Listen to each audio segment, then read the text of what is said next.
So you want to change all or some of your life and you're just not doing it. And the big question is, what's stopping you making the changes that you think you want to make? In this episode, we're going to get into two of the biggest reasons people give me for not making those changes. Welcome back to the show. I'm Paul Cope, and as you know by now, what we usually do on the show is dig into the root causes of the problems in our lives so I can show you what they are and how you can solve them. Something I've realized in recent times, though, is that a lot of the things that stop us moving forward in our lives and making changes are what they refer to in the traditional personal development world as limiting beliefs. In your language, in my language, what they basically boil down to are the excuses we make either consciously or usually subconsciously deep inside us that stop us moving forward, even though we say and we tell ourselves in our brain that we want to change. So what I'm going to do over the next couple of weeks is a series of episodes that talk about the biggest of those limiting beliefs, the biggest excuses, the biggest reasons people give me as to why they don't change, even though they tell me that they want to change. And the biggest reasons I see across the board, not just with people I work with, but online, when I look at people, when I see people talking about this sort of stuff. We're going to dig into each one at a time. But for the purpose of this episode, we're going to dig into two at once because they are intrinsically linked. We'll get onto that in a minute. The place to start with all of this is, before you get going, to ask yourself 5 questions. Now, the key with all of these questions and the answers, and you'll hear me say this a lot if I work with you one-on-one, I say this all the time. What our ego wants to do is come up with the right answer, and the right answer is what depends on the program we've had through our lives and the society we live in and what we think we're meant to say. We want to stay away from this. We want to stay away from our brain thinking things through. So what I want you to do is go with your initial gut answer, whatever comes up from deep inside, whether you want to call it your gut, your heart, your soul. That's more likely to be the true answer. So when I ask these questions, if you either answer them straight away or go away and think about them and write them down, and I would urge you to do that. Don't just watch this or listen to it and not do it. If you want to change your life, answer these questions either now or a later point. Go with the first thing that comes up. Don't overthink it. Just go with the first gut instinct. The first question is, on a scale of 0 to 100, with 0 being you do not want to change your life at all, and 100 being the most you could possibly want to change your life in the history of humanity, the most any human could want to change their life, what is your score? Where are you on that from 0 to 100? How much do you want to change? Whatever number comes up, be honest with yourself. The second question is, if you could put a financial value on how much you would pay to change your life, to solve whatever the problem or problems are in your life right now, what is that worth to you? What is the value? If I could sell you a pill that you could take that would solve this problem or these problems instantly, how much would you pay for that pill? What's it worth to you to change? Connected to that is the third question, which is, what pain is being caused in your life right now by not changing, by staying as you are? How much pain is being caused? How much damage is being caused to you on a daily basis, to the people around you, to the people you love, to your career, to your job, to your work, wherever it is, whatever that pain is, whatever that damage is, think about it, write it down. Do not leave anything out. It can be from the smallest to the biggest thing. Question 4 is the flip side of that, is what would your life look like and how would it feel if you did change? If you managed to change these, to fix these problems, to overcome these challenges, what would your life look like? What would it feel like? How do you want to feel? Can you picture it? Can you sit and close your eyes and picture that life that you would have if you overcame these problems? What would that look like? What would it feel like? What would it sound like? And the last question is the big question for the purpose of this episode and the ones that are to follow, is, having been through all of that, what is it that's stopping you? There may be more than one thing. There's likely to be more than one thing. If there's more than one thing, what's the biggest thing that's stopping you? What's the first thing that comes up? And it can be anything. It can be absolutely anything. A big one as a tip is often where all of these boil down to, and there's further beyond that, but is fear. Fear of something, whatever that is. But what is the thing that's stopping you? If there's more than one thing, write down all of them. If there's a predominant thing, put that at the top, list them in order. because the way you'll get to change all of these is to knock off each one of those reasons one at a time. And as I said at the start, the point of this episode is to talk to you about the two biggest reasons anyone ever gives to me as to why they won't change. And they are that they don't have enough money, or they don't have enough time, or both. Does that resonate with you? If that is you, this episode is for you. If it's not, this may still be of use to you, so maybe worth carrying on watching anyway, listening to. And again, what we want to do, if we want to overcome this, is to go through it step by step. And money and time, I'm putting them together because they are intrinsically linked usually. Not always, but often they go together. So the first thing to do is to do an audit of what you spend your money and your time on at the moment. Often people will say to me, I don't have enough money, or I don't have enough time to do something. And when I start asking them detailed questions about how much money they spend, how much money they have, how much time they have, where does their time go, they can't answer those questions. I was the same when I started this. We don't put enough thought, we don't stop and put enough effort into these things. We just generically say, I just don't have enough money, I just don't have enough time. And that ties all back into all the work I do around our personalities and our programming from childhood that is trying to keep us trapped in the life we've got, because it's trying to keep us safe.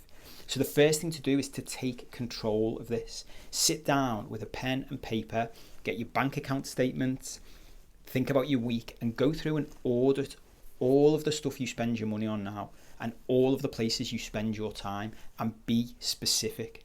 What you want to do is categorize it all as much as you possibly can. So rank it in order. Find what you spend the most money on, and then put it in a list from the most money to the least money, where it all goes every month. Same with time. What are you spending your time on a daily, on a weekly, on a monthly basis? Rank it. Where does it go from top to bottom? That's step one. Step two is to then start splitting out each list into categories again of essential and non-essential. So there will be things on your lists that you have to do. You have to spend money on. So for example, essential spend are things like rent, mortgage, bills. Essential time, maybe going to work, maybe looking after the kids, whatever it is. Split it into essential and non-essential so that we can see how much money you're spending on essential things and how much money you're spending on non-essential things.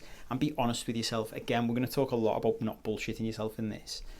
The easiest person to kid is ourselves. Be honest with yourself. Don't be telling yourself that spending £100 a week going out and drinking or taking drugs or on entertainment is essential, because it's not.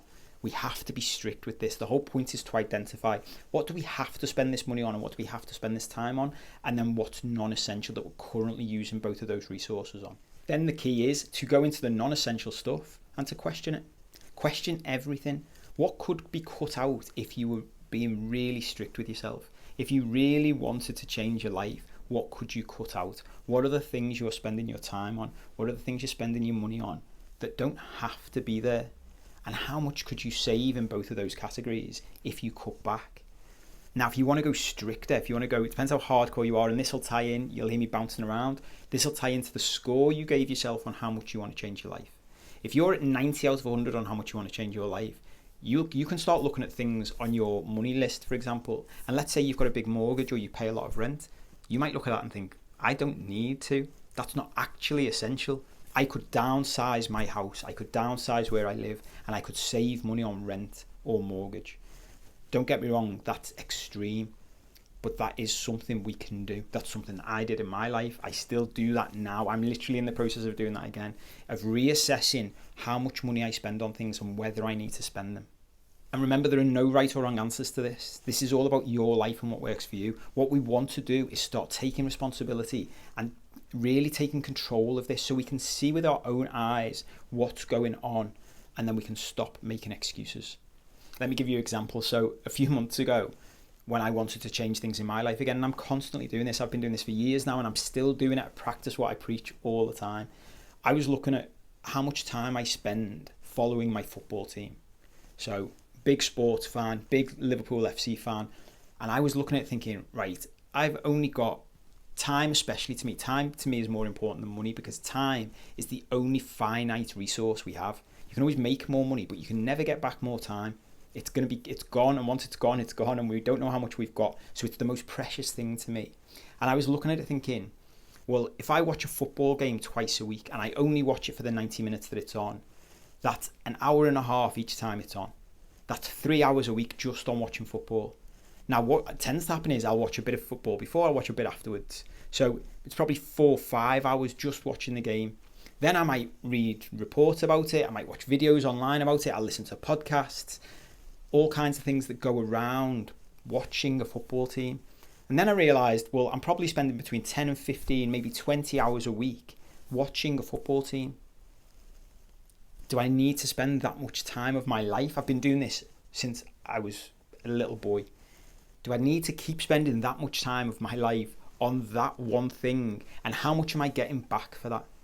What is the return of my investment in that thing? Do I get enough joy from it? Does it help my life? And what I started realising was, no, not anymore, not as much as I used to. So what I wanted to do was cut back on the time on that. Because instead of spending 20 hours a week on it, maybe I can just spend 3. And straight away, I've given myself 17 hours. And that's 17 hours every week. 17 hours every week. It's almost a full day every week.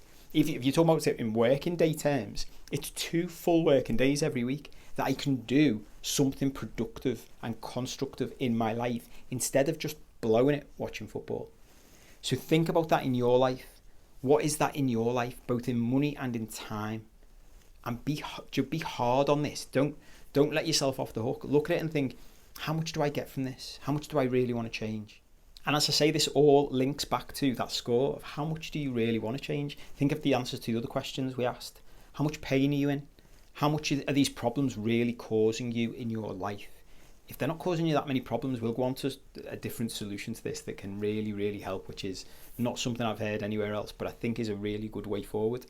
But if you are suffering a lot in your life, think about how extreme you want to go with this. Think about how much you can change if you really, really want to, if you really, really need to.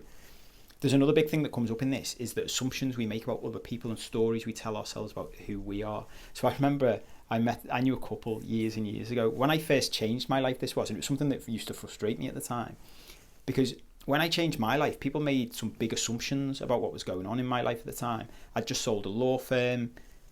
I'd completely changed everything. I completely scrapped everything and started doing things. I didn't realise at the time, but it was only years later I discovered that people, and when I hear this now, I think that makes sense. When someone hears you've sold a law firm, they assume you're a millionaire. And I understand where that story comes from. That wasn't the case at all. I only had a small business. I sold it. Most of the money that I earned from the business sale paid off debts. The rest of the money I invested in my next business, and that was just gone within months. It just burned that cash. So I basically had no money from that business sale. And at the same time, I had about £250,000 of debt from my past life, from business ventures, from accumulating debts in my personal life and just blowing money. I was always awful with money in the past. So I changed my life when I was in about £250,000 worth of debt. And I'd be speaking to other people who'd be telling me I was really lucky to be able to change my life, but they couldn't because they couldn't afford to. And I always remember this one couple. They were telling me a story. They lived down in London. They probably earned between them because of the roles they had. They were really, really successful. One was a lawyer, one was in marketing. They were earning about £200,000 a year between them. And they lived in a house, and they told me that they had £500,000 equity in their house.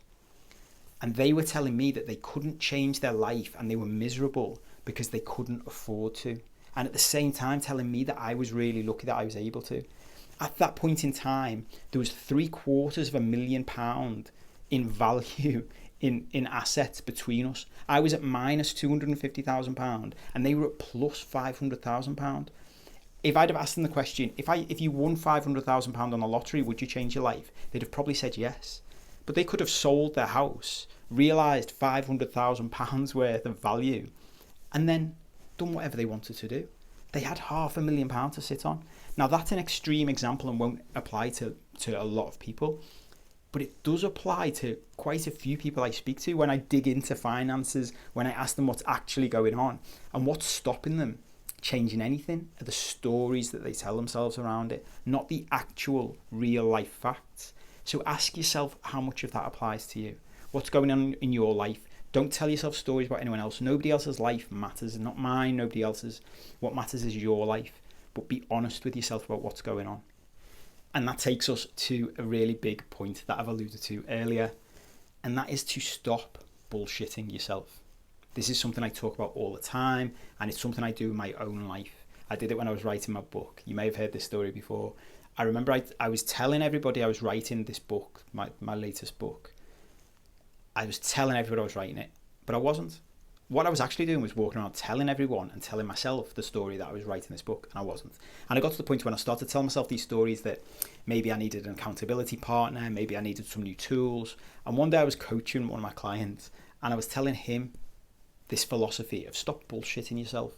Be honest with yourself. And often when I'm coaching someone, a little voice in the back of my head, it'll just knock on the back of my head and say, are you doing this? Can you apply this in your life? Because as I say, I'm constantly doing this stuff as well. This is not preaching from an ivory tower. I'm in this game as well. I'm down in the dirt doing the same stuff as you. And one day I sat down and thought, do I really want to write this book or not? Because if I do want to write this book, I should just start writing it. And if I don't, I should stop bullshitting myself and stop telling everybody and myself that I'm writing a book. And instead, tell them the truth, which is I'm thinking of writing a book. And I asked myself, do you want to do it or not? Stop bullshitting yourself. And that night, I decided I wanted to do it, so I sat down and I started. Ask yourself the same question. If you're telling yourself that you really want to change your life, but you're not doing it, ask yourself, are you bullshitting yourself? How much do you really want to change? The number you gave yourself before, even whatever came up, think back to that now. Is it too high? If you're being completely honest, how much would you sacrifice? If I told you can't do your favourite thing in the world for the next 6 months, but at the end of that 6 months, your life will have changed, what would you say? What if I told you it would take 12 months or 2 years to change slowly? What if I told you you had to pay £10,000? What if I told you you had to sacrifice playing golf or whatever it is, watching TV, watching sports? What if you had to give up your evenings or your weekends for the next 6 months? How much are you prepared to give? Because answering those questions helps us to see how much we're really bullshitting ourselves. And this is a part I never hear anyone else in the personal development world talk about. Is it okay? There's no judgment. If you get to a point where you think, do you know what? You're right. I don't want to change it that much. It's the same for me. I sit down often and think, in my old life, I desperately wanted to be a millionaire. I realised that was because I had low self-esteem and I was trying to prove myself to me and to the outside world. In my new life, I've realised if I could be a millionaire, great. Would love it. Would still love a private jet. Would still love a lovely flash car. But I don't need it anymore. So how much do I desperately want those things? I don't. Nowhere near as much as I used to. Maybe a 2 out of 10 on the scale instead of a 9 out of 10 as it was years ago. So I can just be honest with myself and say, I'm not prepared to put in, when I see people online saying, you need to work 12-hour days, 7 days a week to make all this money, I can just be honest with myself and say, I don't want to. And wherever that leads me is where it leads me. That's okay with me because I'm being honest with myself. And this is a huge part of this work. Counterintuitively, the work I do is all about building our self-esteem and telling ourselves that we're good enough as we are. If we lie to ourselves every day, what that's doing is chipping away at our self-esteem. So it keeps you locked in this vicious cycle. And ironically, just by being honest with yourself about how much you want to change and how much effort you're prepared to make, you raise your self-esteem. If you could be honest and say, I don't want to put in that much effort, Paul. I don't want to make that many sacrifices. I don't want to leave this house. I don't want to quit my job. I like the things I have. I like my nice car. I like spending money on clothes. Whatever it is. I like watching my football team. I like watching my sports team. I like watching soap operas. I like watching Netflix box sets. And I don't want to give those things up. Well, just by being honest with yourself about who you really are, tells yourself internally that you are good enough as you are, and that raises your self-esteem. Remember, this is another huge point. As a grown-up, you are choosing your life every day.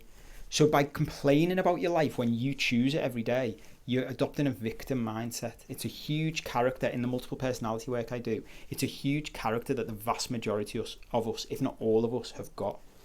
And just by acknowledging the fact that we're doing that, and there's loads of reasons behind that we haven't got time for in this episode, but just by acknowledging that that's what's going on, we can stop it. We can say, do you know what? I choose my life.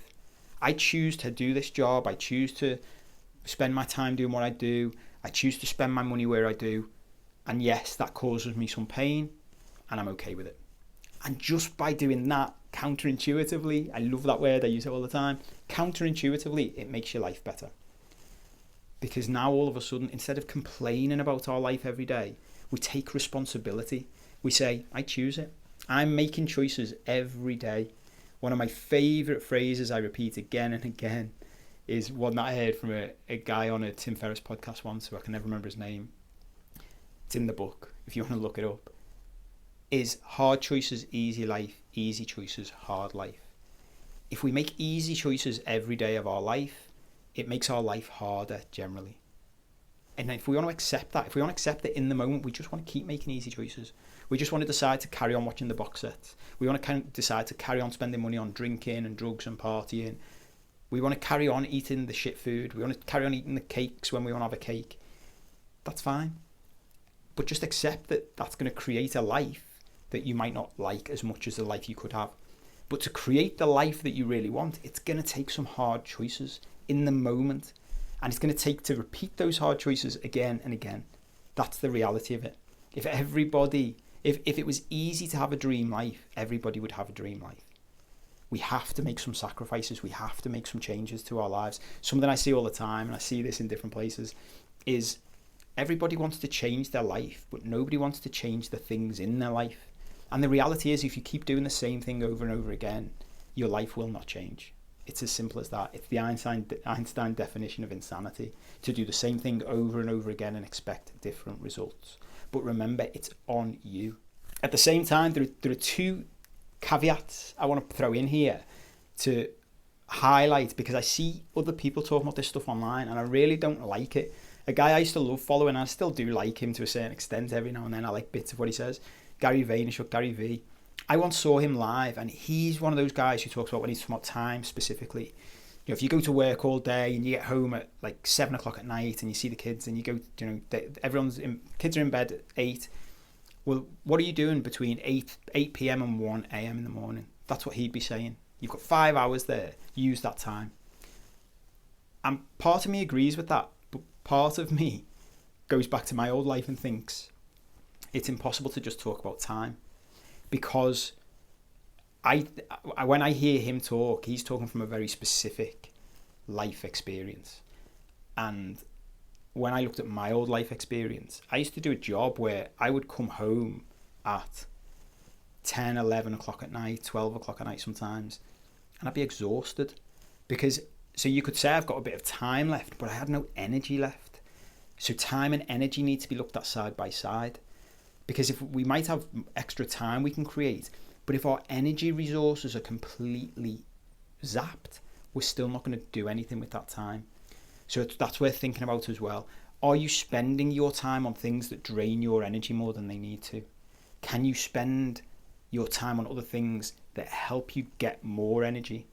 And things like eating better, exercising more, meditating, breath work, all of these types of things can help us to have more energy and take away the things that are draining your energy. If you've got a job that really, really drains your energy, and it means that you get home at 5, 6, 7, whatever time it is at night, and you say to me, Paul, I might have time, but I'm absolutely drained by the time I get in, then there's a question mark there, a bigger question mark about, do you need to change your job?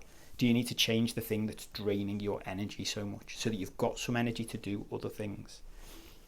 Another side point to that though as well is, everyone always wants to do big stuff, big ticket stuff. Everyone wants to talk about 5 hours here, a day here.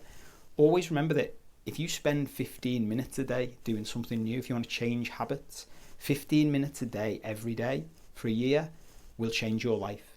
When I decided to learn how to play the guitar at the start of the first lockdown a couple of years ago, that's what I committed to do. Because in my old life, I would always say, I'll do all these things at once, and I'll really hit them, and I'll smash them, and I'll do them intensively. And then they'd all just fall away because I couldn't sustain that energy. Whereas just committing to picking up my guitar, I put the guitar right in front of where I was sitting every day, and I would just be looking at it all day, and I'd just tell myself, well, you just need to pick it up for 15 minutes. Same with exercise. You're not going to go from not being able to do any push-ups to doing 100 push-ups. Just do one push-up a day. Just commit to doing one push-up. This type of stuff If you want to make a change as soon as you've finished listening to this, as soon as you've finished watching this. Change. Go and do something. Take one small step. That's key. And that way we don't need huge amounts of energy. We only need a tiny bit of energy. And do it at whatever time of the day you've got a bit of energy. And the other thing I want you to watch out for on the money side, and this is something that really, really annoys me, and always has, and I've been in sessions with people who've done this, and I think it's immoral and I think it's unethical, and I would strongly advise you to stay away from people like this. Again, it's your life. You need to make decisions for yourself. But when I see people in the personal development world talking about if someone's saying they can't do something because they haven't got enough money. So this is often when people are selling courses or selling coaching packages, and they'll encourage you to get into debt to buy those things. They will say, if you really want to change your life, you should put this on a credit card. I couldn't disagree with that more. If you're in a bad place and you've got issues, the chances are, if you just get in more debt, you're going to add more problems to what you've got going on already. You're going to keep that vicious cycle going.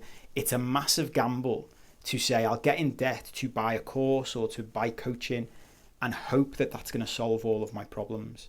Don't get me wrong, it can work. And if that's something you decide to do, I have used debt in the past to buy coaching courses and to go to events and to watch people and to do online courses. What I'm saying is, if someone's encouraging you to do that, I'd think twice about whether it's someone you should be listening to.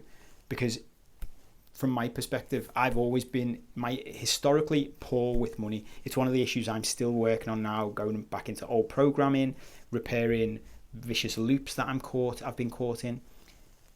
And what I'm realizing is that people who are wealthy, people who are good with money, they're not getting into debt to spend it on things like that. The best thing you can do if you want to change your life and you think you need some money, but we'll go on to this in a second, but if you think you need some money, is to start first with looking at your finances. Go back to the audit stuff we were talking before. Can you save money? Can you stop spending it on things? Can you stop wasting it on things you don't need and reinvest that money somewhere else? My big one is, if you spend money on alcohol, for example, or drugs, or going out partying every weekend, or going out for meals, can you stop that for 2 months, 3 months, 6 months, and reinvest that money somewhere else? That's something I did, and I still do now. Because what I realised was I'd be spending £200 a week on going out drinking because it was making me feel better, I thought, when I was feeling down and depressed. But it was just burning the money. And when I came through the other side of it, I realised it wasn't helping me anyway. It was keeping me stuck in this depressive loop that wasn't helping me move forward. In my opinion, you're better off reassigning that money than getting in more debt to go and do something. Then there's the other side of this, which is start brainstorming ways that you can create more time and make more money. Because both of those things can help you change your life if you really, really want to. When you brainstorm anything, it's key that you don't prejudge it. Write down any idea that you get, anything you can come up with, no matter how daft it sounds, put it down on paper.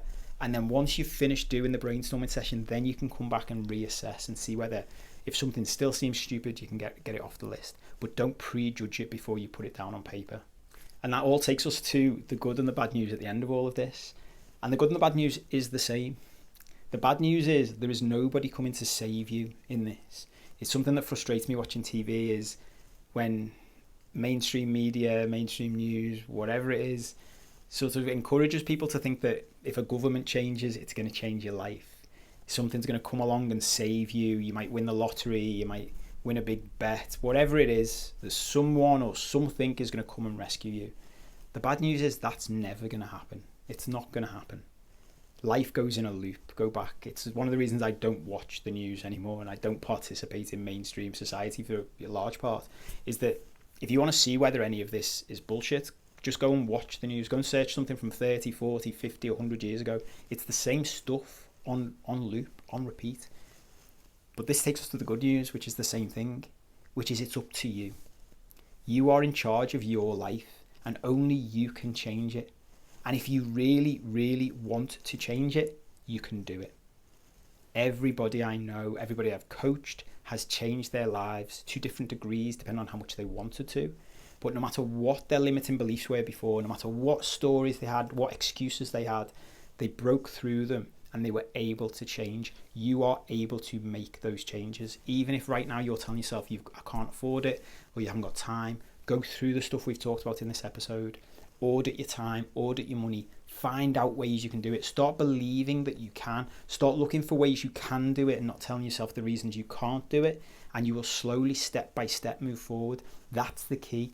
One small step at a time. Stop trying to change everything overnight. This is a slow process. It's like everything. I keep seeing this everywhere. The secret to life that's hidden in plain sight. No matter what it is you want to do, whether you want to make money, whether you want to be in good shape, whatever it is, it's doing small things consistently over a long period of time. There's a technique in NLP called modeling, which is basically, if you want to achieve a goal, look at someone who's already achieved that goal and listen to them. Go and do it in whatever area of life you want to improve. Listen to people who've already done it, and they'll all say the same thing. It's small things over a long period of time. The reason most people don't do it is because it's not sexy. We want to be able to eat as much as we want, put on loads of weight, and then take a magic pill 6 weeks before we go on holiday and have a six-pack. That's just not how the world works. And anyone who's selling that type of stuff to you is a bullshitter who's exploiting you. It's as simple as that. We can learn things quickly. My course, it's sold at you can learn all of the stuff I teach in 3 days in an intensive setting. But it doesn't mean you can change your life in that time, because the key is to take the stuff you've learned and implement it over a long period of time. I'm still doing that stuff after 4.5 years. I'm still learning every day. I'm still practicing every day. I still make mistakes. The key is to take small steps. So if you are ready, if you've heard all of that, if you've watched all of that and you think, I'm ready to do something, there are a load of resources under this episode, and they range from completely free to heavily discounted online course to private one-on-one coaching, which is a bigger investment. So whatever it is you're looking to do, if you like what I do, there's something there for you. If you just want free stuff, if you've got no money, even after doing the audit, do the free stuff. If you want to invest a little bit more, do that. With time, same thing, but do something straight away. That's what I'd urge you to do. That's what I'd encourage you to do. If you don't like my stuff, if you listen to me and think, I get it, I'm ready to move, but I don't like this guy, that's fine as well. Go and find someone you like. Go and find someone that you want to model, that you want to copy, that you want to emulate, and go and follow what they say. There are so many free resources in this day and age that you could do something every day. When you think about the time, instead of listening to music on the way to work, instead of listening to something or listening to a football podcast or a Netflix show, just for 15 minutes a day, listen to a YouTube show, listen to a podcast about something that can help you change your life. Doing that for 15 minutes a day, spending 15 minutes a day doing a little bit of work on something else will change your life slowly over time. So if you are in that place now, if you are ready, do something straight away and it will help you. I hope that helped. I hope you enjoyed it. If you did, please click the thumbs up button. If you're watching this on YouTube, that helps to get this out in front of as many people as possible. If you're anything like me, for years I would never do that. I would always hear people on YouTube saying these things, and then it's only recently I've thought, do you know what? I'll watch something I really like and think, it's free. The least I can do is click that button. So that's what I've started doing. I'd ask you to do the same thing if you enjoyed this. As I say, I am going to keep doing these episodes about more of the answers to that 5th question that we said at the start of the show about what's holding you back. If there is something that is holding you back that I don't cover in the next few shows, or you'd like to get in ahead of time and ask me to cover something, send an email to questions@paul7cope.com or contact me through the contact page on my website, paul7cope.com, or just put a reply if you're watching on YouTube, put a reply in the comments and I will see it and I'll create an episode that answers your specific issue that's holding you back. I hope that helped. I hope you enjoyed it. Take care. I'll see you soon.